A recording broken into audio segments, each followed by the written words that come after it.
대부분 사람들이 이사야 14장 12절 너 아침의 아들 계명성이여라는 말씀이 하나님을 찬양하는 천사대장이었던 루시엘이 타락하여 루시퍼가 되었다고 생각합니다. 그러나 이것은 성경적으로 잘못된 것으로 성경 66권에 루시엘이 타락하여 루시퍼가 되었다고 거론한 적이 어디에도 존재하지 않습니다. 이 모든 것은 이단적 사상과 거짓교리 그리고 이방 종교 등의 잘못된 사실이 기독교에 영향을 미쳤기 때문이며 우리는 성경 말씀을 근거로 바르게 분별해야 합니다. 그러나 킹제임스 영어 성경에 루시퍼라는 단어가 한 번 사용되었습니다. 하지만 이러한 회화를 중심으로 번역된 영어 성경은 하나님의 의도를 중심으로 한 문법과 문장으로 기록하지 않았기 때문에 주의하면서 읽어야 합니다. 즉, 킹제임스 유일주의에 빠져 킹제임스 성경이 무조건 진리라는 잘못된 인식은 버려야 합니다.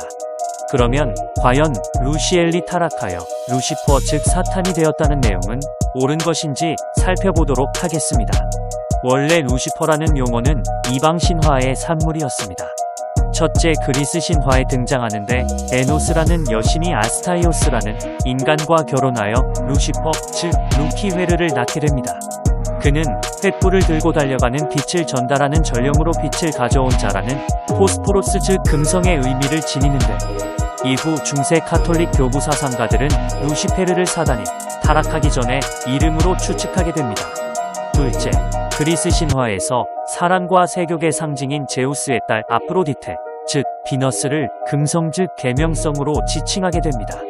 정리하자면 루시퍼, 비너스, 금성 모두 기원전 8세기 설화에 근거한 것인데 그리스의 신화의 루시퍼 사상은 바로 메소포타미아 문명의 바벨로 신화에서 유래된 것입니다.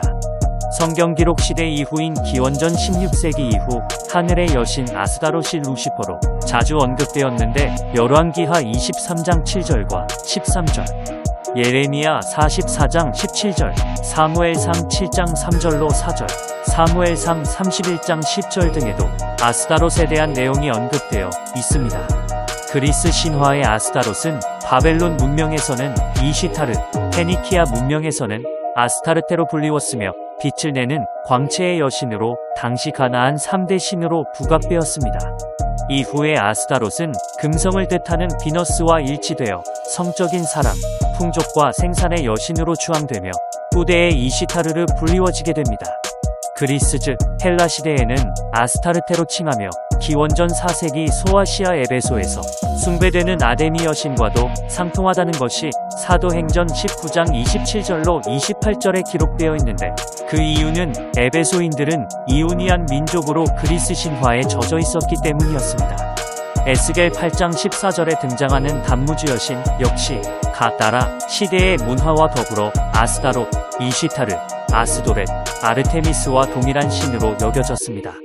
둘째, 일반적으로 알려지지 않은 저작이나 의심스러운 출처에 거짓된 비정경적 위경인 성경 외경은 카톨릭에서는 제2의 경전으로 인정하고 있는데 술탄 모하메드 2세의 외경서신 시리즈 4와 외경 에녹서 6장 7절, 8장 1절에서 타락한 천사장이 관양의 귀신이 되었다고 기록되어 있기도 합니다.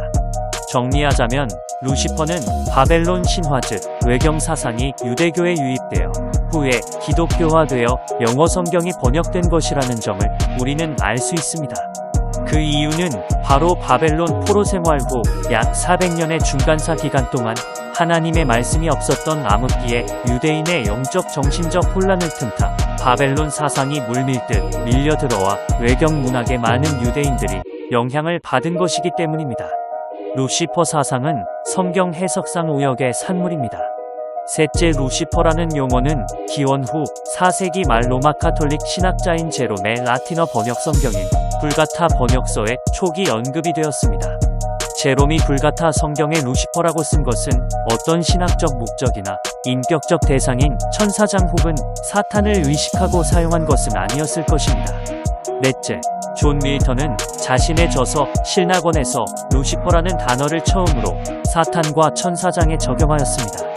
다섯째, 세대주의와 재창조서를 주장한 스코필드는 관주성경에서 이사야 14장 12절의 루시퍼 사상을 정착시켰습니다. 관주의 내용을 살펴보면 루시퍼 곧 계명성은 사단 외에 다른 가능성은 전혀 없다. 이 놀라운 구절은 이 세상에 들어온 죄의 근원을 밝혀주고 있다. 12절로 14절은 바로 세상 조직의 왕자인 사단에 대한 명백한 언급이다라고 기재되어 있는 것을 확인할 수 있습니다. 결국 스코필드는 창세기 1장 2절을 적용하여 천사 타락, 황폐한 지구, 재창조설을 만들었는데, 이러한 스코필드와 관주 성경의 영향은 20세기 초반 이후 활발하게 신학계와 교계에 파급되어 정설로 받아들여지게 되었고, 일톤의 신학원은 루시퍼가 천사장과 찬양대장에서 타락하여 사탄이 되었다는 내용으로 신자와 불신자들 모두 소문에 휘몰아 넣은 촉매제가 된 것입니다. 이번에는 종교개혁 이후 루시퍼에 대한 보수주의 학자들의 해석은 어떠한지 알아보도록 하겠습니다. 칼 프레드리히 카일은 이사야 14장 12절의 계명성을 빛나는 별 또는 여명의 태양으로 개인 번역하였는데, 악마 이름 루시퍼는 소수 교부들의 해석으로 전혀 근거가 없으며 바벨론 왕에 대한 고유의 명칭으로 천사장의 배교나 징벌과 관련이 없는 점성술적 특성이라고 비유했을 것이라고 일축했습니다. 존 칼빈은 이사야는 바벨론 왕을 루시퍼로 비유하며 새벽의 아들로 불렀으며 바벨론 왕의 독재가 남보다 더 화려하고 찬란하게 단장했기 때문에 루시퍼가 마귀의 왕으로 선지자가 명명했다는 추측은 무지한 결과이며 타당성 없는 쓸모없는 우화로 버려야 한다고 일축했습니다. 요한 피터 랑게는 바벨론 왕의 비참에 대한 예언을 주석한 인물로 누가복음 10장 18절은 하늘에서 마귀가 떨어지듯이 초자연 세계의 섬광처럼 즉각적인 패배가 바벨론 왕에게 임할 예언이라고 말했습니다. 한국의 박형령 박사는 이사야는 바벨론 왕의 행위가 사단처럼 비유되는 유추는 가능하지만 직접 루시퍼를 사단에 적용하는 것은 기각되어야 한다고 말하기도 했습니다. 그렇다면 이사야서 14장 12절에 대한 올바른 성경적 해석은 어떠할까요? 계명성은 히브리어로 헬렐이라고 하며 빛이다, 자랑하다, 유명하다, 오만한 자의 의미를 지닌 할랄이라는 단어에서 유래되었습니다. 즉 계명성은 교만하여 자신을 자랑하고 드러내며 하나님의 영광을 가로챈 바벨론의 왕들을 말하고 있는 것입니다. 그 중에서 대표적인 인물인 느부갓네살왕은 하나님께서 이스라엘을 교육하기 위해 부지깽이, 즉 몽둥이 역할을 했던 자였습니다. 결국 자신의 권세가 하늘을 찌르듯이 높아진 느부갓네살은 교만해졌고 예루살렘의 성전을 회파시킨 뒤 하나님을 모욕하고 성전의 기물을 자신의 나라로 가져가게 됩니다. 바벨론의 왕들은 자신의 권세가 하나님께서 주셨던 것이라는 사실을 잊고 오만방자하게 행동하게 됩니다. 이를 지켜보신 하나님은 지구상에서 그들이 누렸던 권세를 섬광처럼 한순간에 없애버리셨습니다. 다시 본문에서 히브리어 샤하르는 동틈, 나리샘, 아침이라는 의미를 지니지만 간절히 구하다, 갈망하다, 갑자기 일어나다라는 의미를 지니고 있으며, 계명성은 아침의 아들이라는 의미와 같은데 캄캄했던 시간에서 태양이 밝아오는 때라는 의미와 바벨론 왕의 권세가 더더욱 높아지고 세상을 호령하는 상황이 발생하며 결국 바벨론 제국에 대항하는 나라가 없음을 의미합니다. 다니엘서 2장과 7장의 계시의 내용은 하나님은 느부갓네살 왕에게 권세를 주신 꿈속에서 우상의 머리와 동일한 것으로 다니엘에 의해서 알려진 것입니다. 다니엘의 꿈의 해석을 통해 바벨론 왕은 자신의 제국이 멸망되지 않기를 갈망하며 하나님께 간절히 구했습니다. 하지만 결국 메데파사의 고레스 왕에게 권세를 주심으로 바벨론 제국인 계명성을 멸망케 하시고 결국 이스라엘 백성을 바벨론의 포로에서 해방시키도록 하셨습니다. 결국 아침의 아들인 계명성은 순식간에 환난이 일어나 멸망하게 됩니다.